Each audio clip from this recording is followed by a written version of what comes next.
Hey guys, सबसे पहले आप सभी को हैप्पी मदर्स डे।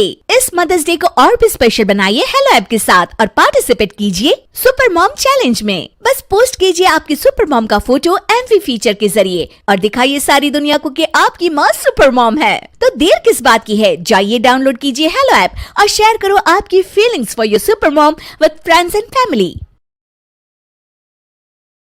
दीवार पर टंगी सास।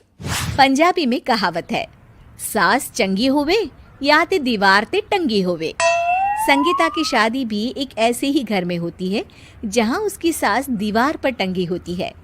ससुर और पति शादी के पहले दिन उसे सास के फोटो के सामने ले जाते हैं, जहां ससुर जी कहते हैं, बेटा संगीता, ये तुम्हारी सास थी, बहुत नेक और भली, लेकिन थोड़ी गुस्सैल थी। गुस्सा आने पर सब तहस नहस कर देती थी, पर अब ये इस दुनिया में नहीं है। हाँ संगीता, माँ होती तो तुम इनकी कोई बात टाल नहीं सकती थी, वरना तो माँ घर में भूचाल ले आती। संगीता मन में खुश होती है कि अच्छा है कि ऐसी औरत अब इस घर में नहीं है, लेकिन दिखावे के लिए वो जैसे ही सास की फोटो के सामने हाथ जोड़कर खड़ी होती है, ये क्या? सास उसे देखकर मुस्कुराने लगी। संगीता आंखों को मलकर एक बार फिर से देखती है, लेकिन फिर सास के चेहरे का भाव, भंगिमा यानी एक्सप्रेशन बिल्कुल बदले होते हैं। वो अपने पति और ससुर को कहती है, माँ की तस्वीर तो स्माइल कर रही है। ना बेटी, ये कैसे संभव है?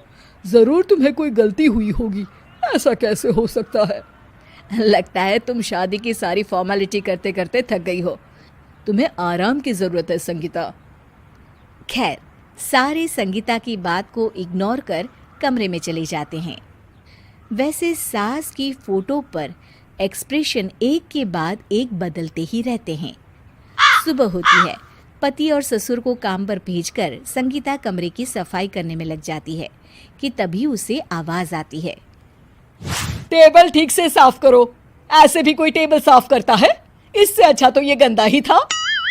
किसी औरत की आवाज सुन संगीता दंग रह जाती है और सोचने लगती है कि आवाज कहाँ से आई। आवाज को नजरअंदाज कर वो फिर से अपना काम करना शुरू करती है, लेकिन इस बार तो आवाज बिल्कुल उसके कान के पास से आती है। मेरा घर है ये। जब तक मैं थी चमका कर रखती थी, हर एक चीज शीशे की तरह थी। तुम्हें तो ना सफाई आती है ना कुछ पता है। क्यों तुम्हें मेरे घर की जिम्मेदारी दे दी गई है? पता नहीं तुम में मेरे बेटे को क्या दिखाई दिया। मैं होती तो एक से बढ़कर एक लड़कियों की लाइन लगा देती। अब संगीता को समझने में देर नहीं लगी कि ये आवाज किसी और की नहीं बल्कि उसकी सास की है, जो दीवार पर टंगी है। वो उसके पास जाती है और कहती है, नमस्ते सासू माँ, मुझे तो कल ही लग रहा था कि दीवार में कुछ काला है। वो दीवार नहीं, दाल होती है पगली। सही पकड़े हैं सासू माँ। तो क्या हो गया आपको जो आप यहाँ भी चैन से नहीं बैठी हैं? सुना मैंने आपका व्यवहार काफी गुस्से वाला था। चुप रह तू, ज्यादा बकर बकर ना कर। घर का काम करना तो आता नहीं, आई है मुझसे बहस करने। हाँ देखिए सासू माँ, मैं आपसे साफ साफ कह देती हूँ, मुझसे पंगा लेने की कोशिश मत करिएगा। तभी पीछे से संगीता का पति आता है। अरे संगीता, किससे बात कर रही हो? कौन है वहाँ?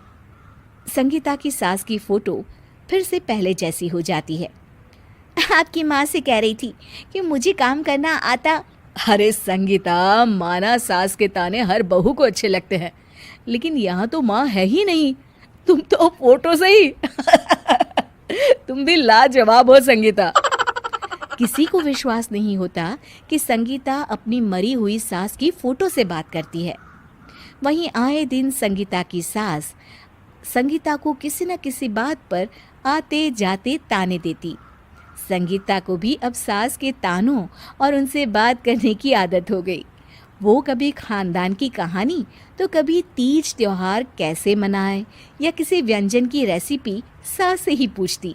सारा दिन घर में अकेली संगीता की सास अब उसके लिए तानों के साथ पक्की साथी की तरह भी रहने लगी थी, जो किसी और को नहीं बल्कि संगीता को ही सुनाई देती। तो देखा आपने, सास बहू का रिश्ता हर रिश्ते से ऊपर होता है, फिर चाहे वो खट्टा हो या मीठा।